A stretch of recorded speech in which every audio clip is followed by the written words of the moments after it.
Argentina.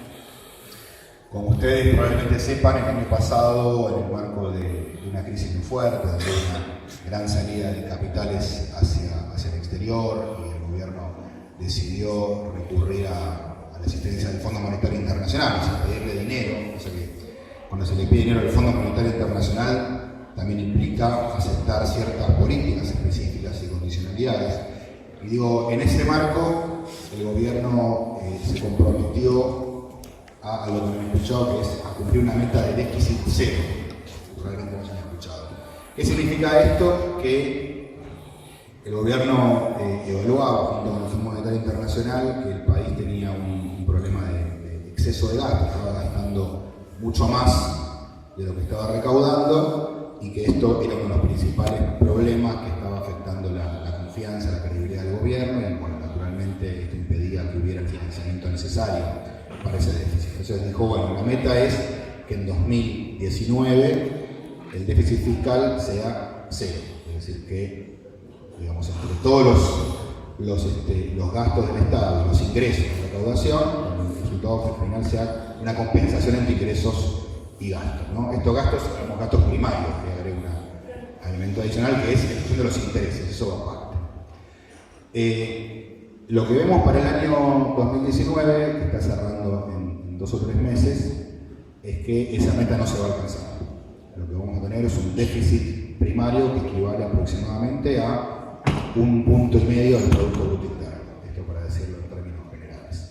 Y esto amerita una reflexión, porque en Argentina y en muchos lugares no se discute mucho esta idea de que la economía de un país, la economía de un Estado, es comparable a la economía de un hogar. Entonces, digamos, cuando un hogar gasta en exceso, bueno, ajustando esos gastos puede alcanzar rápidamente el equilibrio. Y me gustaría hablar un poquito de esto, porque creo que es un concepto equivocado, que me parece que muchas veces se utiliza en el debate cotidiano, en el sentido común de la economía, que a veces un poco confunde, ¿no? La verdad que en general en las ciencias hay que mirar un poquito más allá de lo que aparece, ¿no? En general los fenómenos en las ciencias a veces se presentan de una manera que no es en realidad, que hay que profundizar un poquito más para entenderlo en profundidad. ¿Por qué digo esto? Bueno, supongamos lo que ocurre en un hogar. Supongamos que en la casa de cualquiera de ustedes los ingresos de la familia son de, no sé, 50.000 pesos, 100.000 pesos, son 100.000 pesos, entre todos los miembros del hogar. Y supongamos que en un determinado mes, bueno, hay un aumento de la factura de la luz o del gas, y resulta que los gastos del hogar pasan a ser 110.000 pesos. Entonces, hacen una cuenta, lo llama a su mamá, a su papá, y dicen, che, tenemos 10.000 pesos de déficit, no podemos gastar estos 10.000 pesos de más, tenemos que buscar la manera de equilibrar las cuentas del hogar. Bueno, seguramente analizarán los gastos que se hacen y dirán, bueno, este mes no salimos a comer afuera, bueno, ustedes quieren salir el sábado, bueno, saldrán, en vez de 4 sábados, tendrán 2 sábados, otros organizan algo en casa. Bueno, se hacen todas las cuentas y dicen, bueno, al final redujimos el gasto en 10.000 pesos, y verán un poquito más ajustados y las cuentas están equilibradas. Listo. Déficit cero en esa casa, en ese hogar. Bueno, ¿qué pasa cuando llevamos esta situación a la economía de un Estado, a la economía de un país? Bueno, lamentablemente no funciona igual. ¿Por qué? Por varios motivos. Primero, los estados, los gobiernos, tienen ingresos que dependen de su recaudación fiscal. Esa es la principal diferencia. ¿Qué hacen los estados?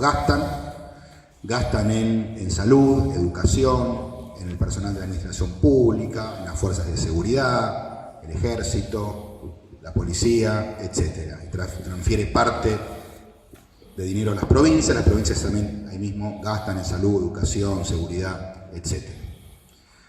¿Y los ingresos de qué dependen? Dependen de la recaudación fiscal. Los estados cobran impuestos, cobran el IVA, que es el impuesto de valor agregado. Cada vez que ustedes hacen una compra, van al restaurante o van al almacén, están pagando un porcentaje que es un impuesto, el 21%, que es el IVA. Eso va a los recursos del Estado para pagar estos gastos. Hay un impuesto a las ganancias. Todas las empresas tributan una parte de lo que ganan al Estado. Lo mismo las personas que trabajan en relación de dependencia y tienen altos ingresos, también pagan una parte de esos ingresos en impuesto a las ganancias y así sucesivamente. Hay varios impuestos en Argentina.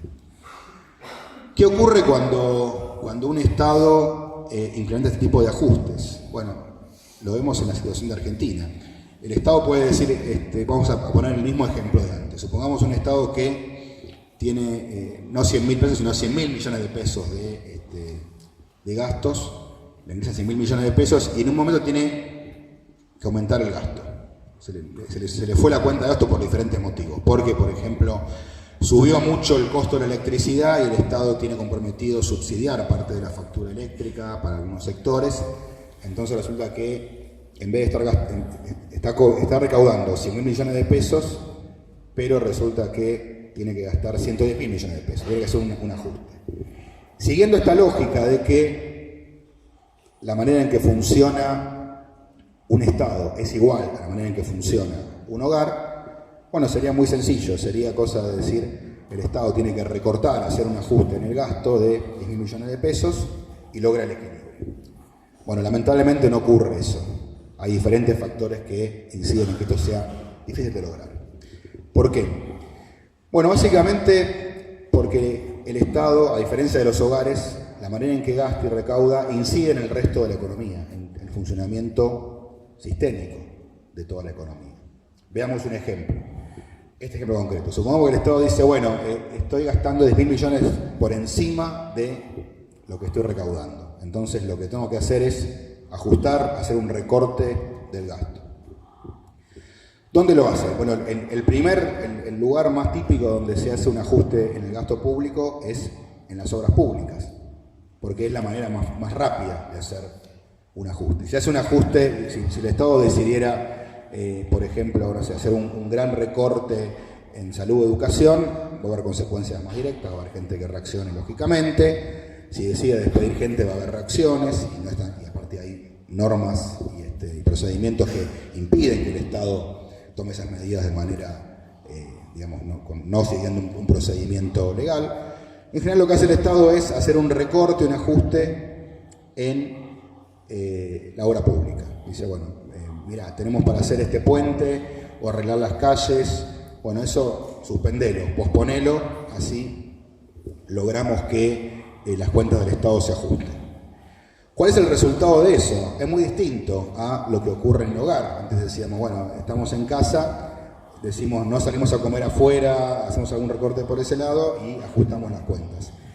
En una economía, si el Estado decide suspender la construcción de un puente, suspender la realización de obras o rutas, el resultado ¿cuál es? Que las empresas que hacen esas obras, bueno, van a obviamente despedir los trabajadores que tenía comprometidos para esa obra. Esos trabajadores que se quedan sin empleo, obviamente van a consumir menos, porque se quedaron sin trabajo. Cuando consumen menos, obviamente la facturación del supermercado, del almacén, el lugar donde esa persona iba a comprar, se va a ir reduciendo. Entonces, esos almacenes, supermercados, etcétera, van a pagar menos impuestos al Estado. Al mismo tiempo, las empresas constructoras que estaban trabajando van a tener que reducir su actividad, van a comprar menos cemento, van a comprar menos insumos de la construcción, vidrio, etcétera, y van a afectar entonces la facturación de las empresas del cemento, de los materiales de construcción. Y para completar esto, obviamente, todas estas empresas van a ganar menos plata, con lo cual van a pagar menos impuesto a las ganancias. ¿Qué quiere decir esto? Que el Estado lo que hizo ahí fue reducir el gasto, pero también de manera indirecta reducir sus ingresos, reducir sus recursos. ¿Se entiende esto? Es una diferencia fundamental. En casa dijimos, ajustamos el gasto y ganamos lo mismo. Entonces, si los ingresos continúan igual, porque papá o mamá tienen un trabajo en relación de dependencia, bueno, continúa igual, ganan lo mismo, reducen el gasto y equilibran las cuentas. Así funciona un hogar. El Estado no funciona así. Si la economía está en un proceso de recesión, es decir, que no está creciendo, sino que está disminuyendo su nivel de actividad, o sea, hay menos transacciones, menos creación de valor en esa economía, el resultado final es que este proceso de ajuste termina en que el Estado gasta menos, pero también en que recauda menos. Entonces el resultado final no es el que esperaba. Termina siendo igual, a veces puede ser un poco mejor, a veces puede ser peor. En este caso puede ser que sea un poco mejor, que el déficit se haya reducido respecto a un año atrás, pero lejos de haber logrado la meta de déficit cero. Y les cuento también que esto no es novedoso en Argentina, porque pasó lo mismo, exactamente lo mismo que con otro contexto, en el año 2001. En el año 2001 también el entonces gobierno de Fernando de la Rúa dijo: tenemos que ir rápidamente a déficit cero, porque ¿cuál es la idea? Es, si el Estado equilibra sus cuentas, esto genera confianza en los inversores, que son los que tienen el dinero, van a invertir y hasta que la economía crezca. Bueno, digamos, en 2001 no funcionó, en 2019 tampoco está funcionando, y muestra así con claridad esta paradoja, es decir, por lo menos para que quede claro, la economía de un país, la economía de un Estado es muy distinta a la economía de un hogar. Del mismo modo que ninguno de nosotros emite dinero, no tenemos la capacidad, no tenemos una maquinita para imprimir billetes, sí la tiene el Estado, y eso le puede también permitir a veces financiarse, por supuesto que es un financiamiento acotado, no lo puede hacer, si no sería muy fácil, ¿no? Imagínense si emitiendo dinero de manera infinita se pudiera solucionar la pobreza sin ningún tipo de inconveniente. No, por supuesto, genera también otros efectos, sobre todo en el posible incremento del nivel de los precios, lo que conocemos como la inflación. Pero en definitiva, este era el primer punto que les quería marcar respecto a las discusiones que tenemos hoy en Argentina. El sentido común dice, lo habrán escuchado más una vez, la economía de un país funciona igual que la economía de un hogar. Bueno, no es cierto, y en Argentina este año lo hemos podido corroborar con claridad. Obvio que esto no significa que esté bien o sea bueno o se pueda tener déficit fiscal eternamente. En general, lo que recomienda, lo que se observa en las buenas experiencias internacionales es que el camino correcto es actuar de manera contracíclica. ¿Qué significa esto? Hay un ciclo en la economía. En general hay ciclos donde la economía crece, luego donde los negocios se hacen más pesados o hay algún shock que evita que la economía pueda seguir creciendo y la economía entra en recesión o desacelera el crecimiento. Las mejores experiencias lo que muestran es que, contrariamente a lo que muchos piensan, cuando la economía crece hay que tratar de que el Estado gaste menos. Eso significa, no quiere decir que reduzca el gasto, sino que aumente el nivel de superávit fiscal o reduzca su déficit, es decir, que pueda tener ahí capacidad para ahorrar o reducir déficit, justamente para que en contextos recesivos, en contextos de menor crecimiento, el Estado pueda ahí gastar un poco más y evitar que la economía entre en recesión. Es decir, el Estado cumple en ese sentido un papel en el ciclo económico. ¿No? Digo esto también un tema importante, sobre todo porque también en Argentina se discute mucho el papel del Estado. Y está bien que se discuta, ¿no? El tema es que se pueda discutir con estos criterios, ¿no? Entendiendo, primero que en todo el mundo, todas las experiencias internacionales muestran que los países desarrollados han tenido un Estado muy activo. Un Estado activo en varios aspectos, ¿no? Ya sea en materia de promover el desarrollo económico, poder financiar a diferentes sectores de la producción y la tecnología para que peguen un salto tecnológico. También justamente en ese sentido, ¿no? Para lograr que la actividad económica crezca y cuando hay una dificultad el Estado pueda ayudar a una recuperación más rápida. Y también en materia de generar pisos de protección social.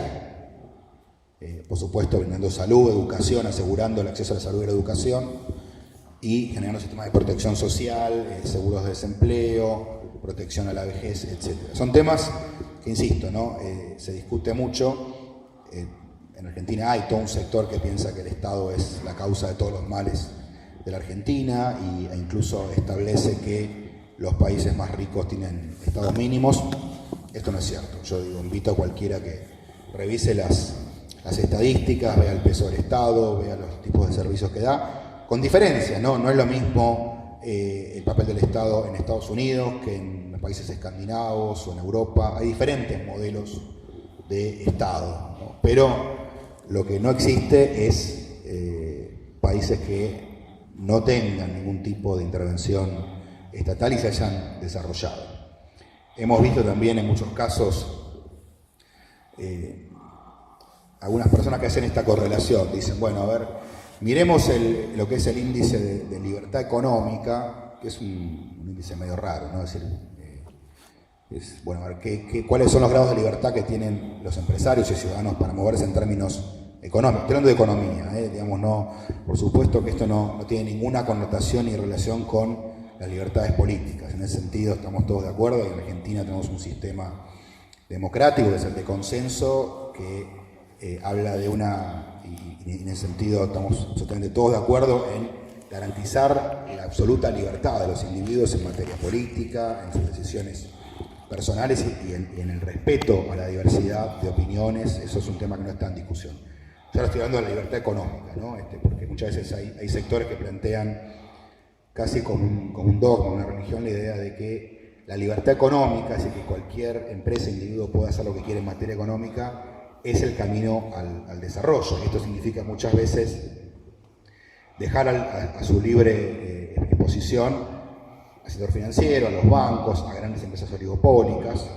Y bueno, la experiencia muestra que esto, lejos de promover el bienestar general, muchas veces promueve situaciones complicadas, ¿no? Trabas al desarrollo, apropiación de rentas monopólicas por algunos pocos sectores, la imposibilidad de que empresas más pequeñas puedan crecer por ese mismo tipo de trabas. Entonces, lo que les decía es que hay sectores que plantean, miren, los países más desarrollados son también los países que tienen los mayores índices de libertad económica. Y uno lo mira este tipo de correlación y bueno, efectivamente es cierto, pero es al revés. Ustedes van a ver cuando avancen en sus carreras que exista correlación entre dos variables, no quiere decir que existe una causalidad clara. Entonces, más de uno dice, miren, los países que se desarrollaron lo hicieron porque tuvieron y tienen un mayor nivel de libertad económica. Eso promueve que las empresas puedan desarrollarse en un marco mucho más amplio y abierto. Y la realidad, lo que vemos es que en realidad es al revés. Cuando miramos la historia de todos los países que se han desarrollado, lo hicieron arrancando de niveles de todo lo contrario, de un papel del Estado muy fuerte, liderando, dirigiendo el desarrollo económico. Por ejemplo, el último país que se ha desarrollado fuertemente en el siglo XX y continúa haciéndolo es Corea del Sur. Cuando uno mira la historia de Corea del Sur, era de un Estado muy fuerte que iba dirigiendo recursos con subsidios y créditos muy baratos a algunos sectores que consideraban que podían tener una fuerte capacidad de desarrollo, recibiendo subsidios para que produzcan más, para que innoven, para que puedan investigar, básicamente para que puedan copiar las tecnologías que se hacían en Estados Unidos o en Japón y desarrollar productos. Corea del Sur en 1960 era un país que producía tungsteno y harina de pescado, no tenía ninguna producción industrial, ninguna empresa conocida. Después de 50 años de crecimiento muy acelerado, tiene empresas que ustedes la deben conocer, LG, Hyundai, Samsung, productos de primer nivel, de gran avanzada, que no existían en el mercado internacional. Y eso se hizo, insisto, con un Estado que iba liderando el proceso de desarrollo, a tal punto que le establecía a los empresarios, a las empresas privadas, metas, pero también penalidades. Si no cumplían los objetivos, tenían penalidad. Incluso hasta hubo empresarios que pagaron con penas de prisión, no haber cumplido los objetivos, las metas por las cuales se habían comprometido. Para dar un ejemplo, no digo que ese sea el modelo a seguir, no estoy diciendo eso para nada, lo que digo es que esto pasó en el último país que se desarrolló. China es el gran motor de la economía mundial, el gran país que está desarrollando en este momento, lo mismo. Tiene una relación entre un Estado que dirige el desarrollo y empresas que van avanzando con este esquema bastante tutelado por el sector público.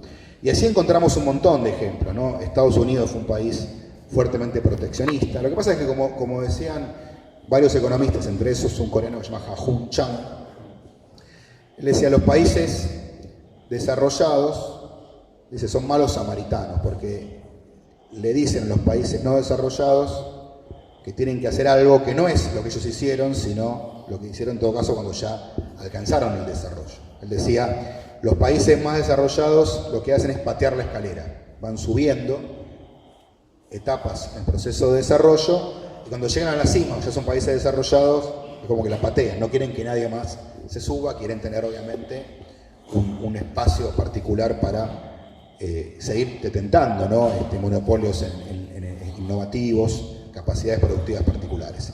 Entonces, esta es un poco una reflexión que les quería transmitir. Lo que tenemos que buscar siempre es un papel pragmático, ¿no?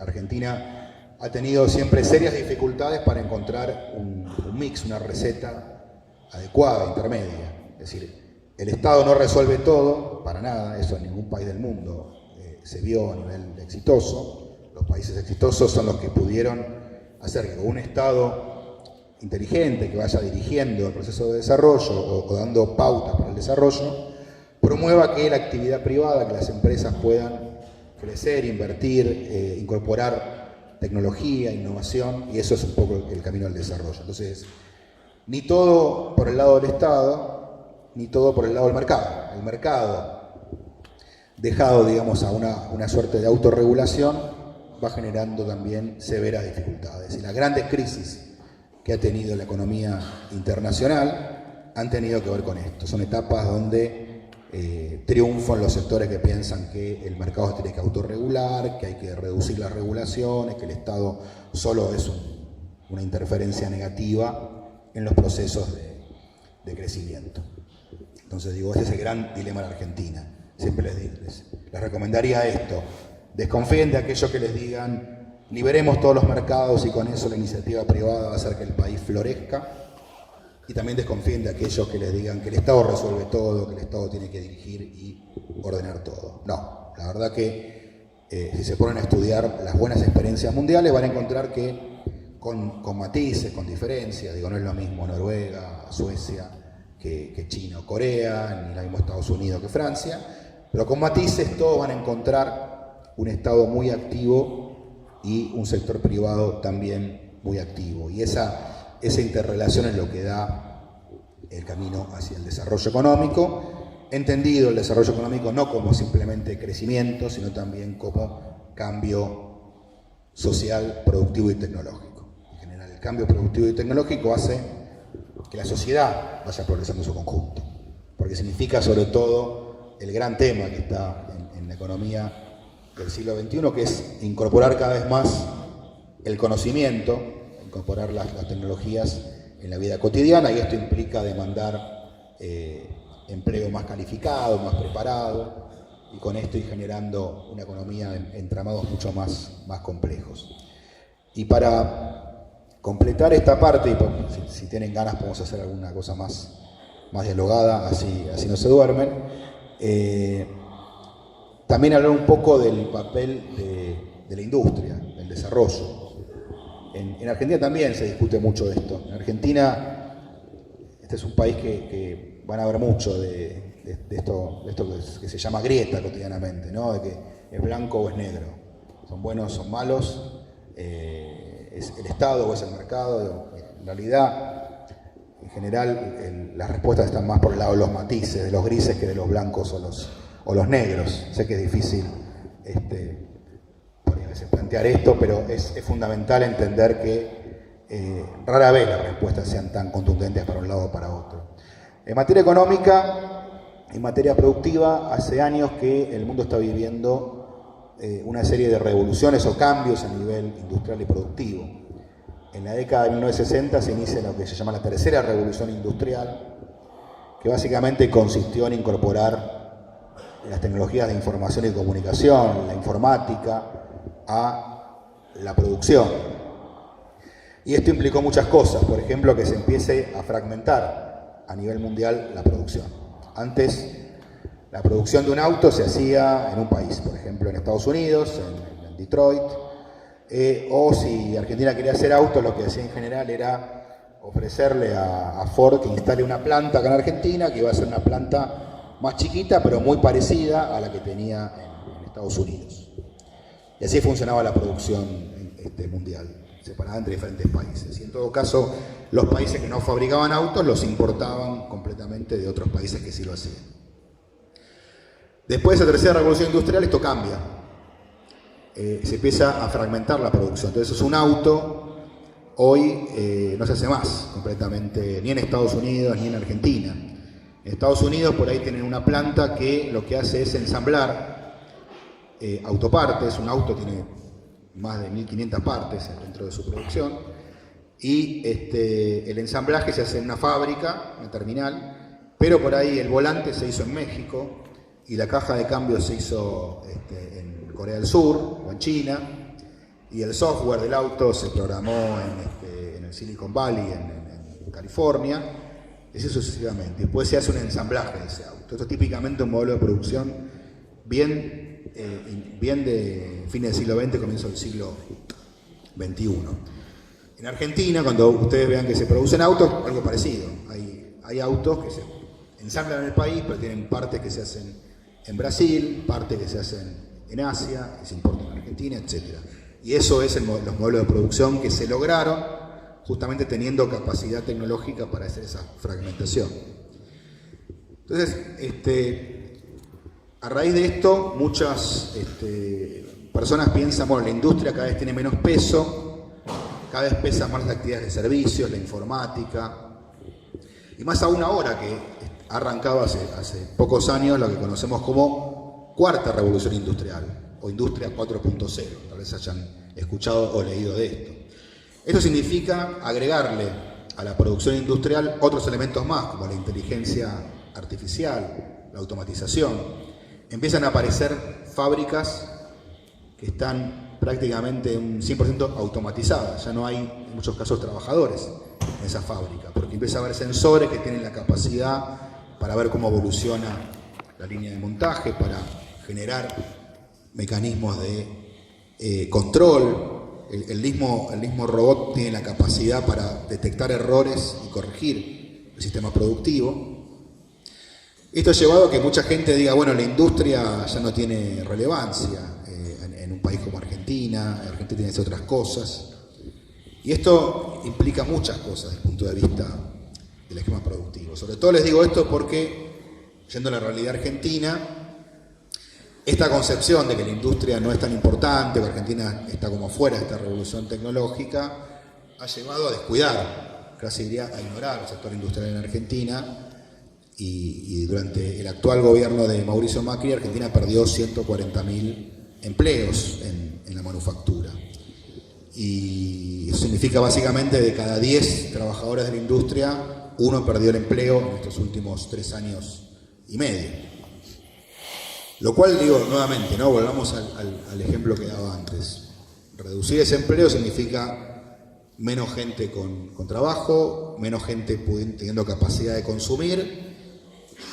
Las empresas venden menos porque hay menos gente consumiendo, pagan menos impuestos, el Estado entra en un problema de menores ingresos fiscales, ¿no? Digo, para ver todo el tema conjunto. Y al haber menos trabajadores ocupados, hay menos aportes a la seguridad social, hay menos plata para pagar las jubilaciones. Entonces dicen, hay que hacer una reforma previsional, Argentina gasta mucho en jubilaciones.